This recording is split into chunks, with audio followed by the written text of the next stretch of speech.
6 minutes to go in the fourth quarter. Nets lead it 96-93. Long Island ball. David Duke Jr. quiet today with a drive going right at Nuni Omot. Basket and a foul. Opportunity and a three-point play here for David Duke Jr. Duke Jr., the two-way player, splitting his time between Brooklyn and Long Island. Leading scorer here in the Showcase Cup portion of the season for the Nets. Quiet night so far for Duke Jr. Only his third bucket. 6 points, go along with 4 rebounds, 3 assists. Free throw is good.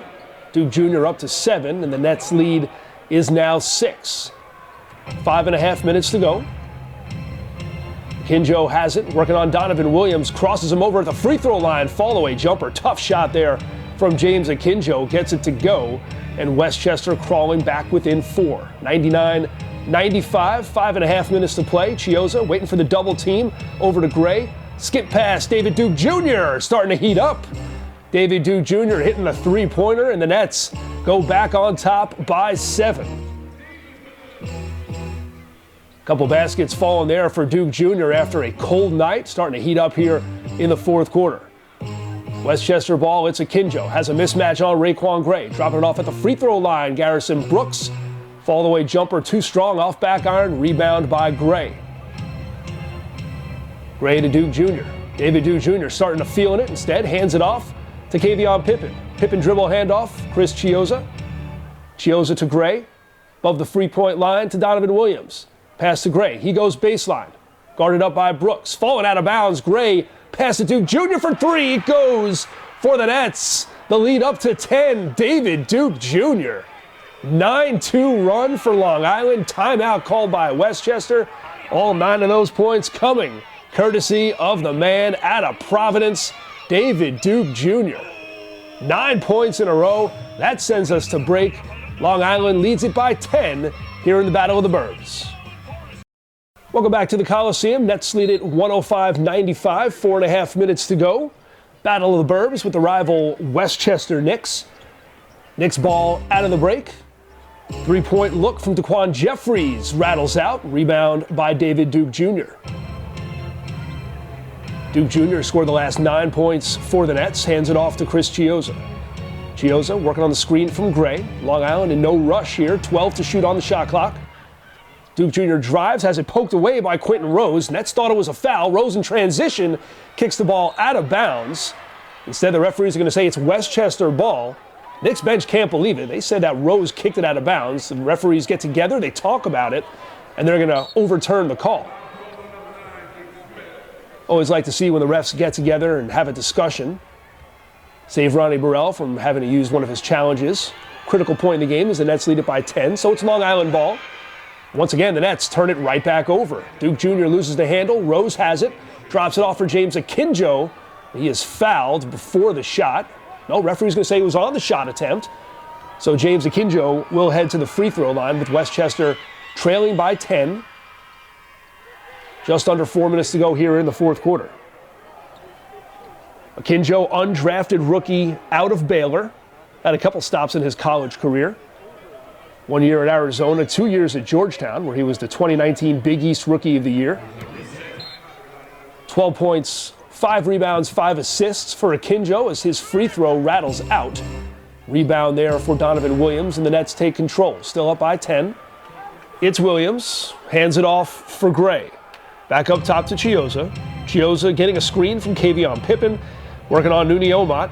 Chiozza has him on skates, drops it off for Donovan Williams. Flies in for the layup in the paint, and the Nets lead it by 12.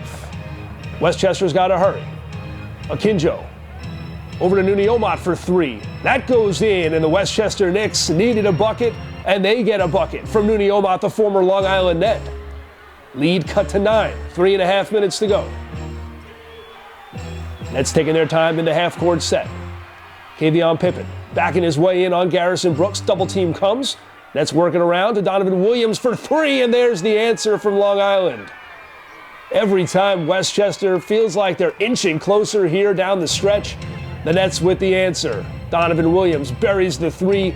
Westchester on the other end, struggling here, 14 to shoot. Garrison Brooks can't get a handle on it, forces up a tough shot in the lane, and he gets it to go. Garrison Brooks. Had that ball poked away by 3 different net defenders, managed to corral it right at the free throw line and hit the jump shot. 2:40 to play. It's still a 10-point lead for Long Island, 110-100. Jordan Bowden gets it to Pippen. Pippen going to try to return the favor here on Brooks. Up and under move, Kavion Pippen. And the Nets continue to respond to Westchester.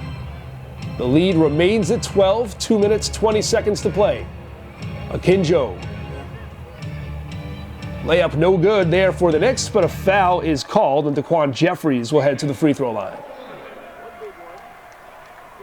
2:15 to go. Nets leading 112-100 as they try to salt away this victory against their rivals, the Westchester Knicks. They call it the Battle of the Burbs here in the G League, and what an effort here from the Long Island Nets. Second half of a back-to-back for Long Island. The Nets playing last night on the road against Capital City, as that free throw no good there from Daquan Jeffries.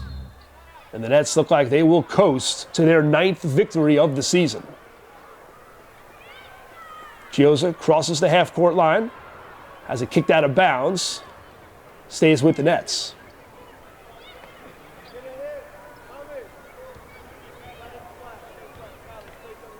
Two minutes to go, 12 seconds on the shot clock here for Long Island. Kavion Pippen has it. Hands it off to Kessler. Edwards, tough drive into the lane. Foul called. Edwards' shot didn't go, but he'll have a free throw on the way here. One shot worth 2 points for Kessler Edwards. And the Nets with a chance to salt away the win here at the free throw line. All right, thanks, Kevin. Kessler, that is a new G League career high, 36 points for you. I'm guessing you've been waiting for that kind of effort for a while. All right, David, you had a little bit of an easier time putting them away tonight versus Monday night. What was the difference down the stretch that allowed you guys to win this one comfortably? Coach, the ball movement was exceptional in the first quarter offensively for you guys. Didn't seem that way in the second. Had to get back to that here in the third quarter. How different of a player are you when you've got that kind of confidence? Because it seemed like right from jump, you wanted the ball in your hands tonight. The offensive game plan, pushing the pace against these guys. They're shorthanded. Second time you're seeing them in 3 days. Is that the idea? Just kind of get out and go and try to run them into the ground?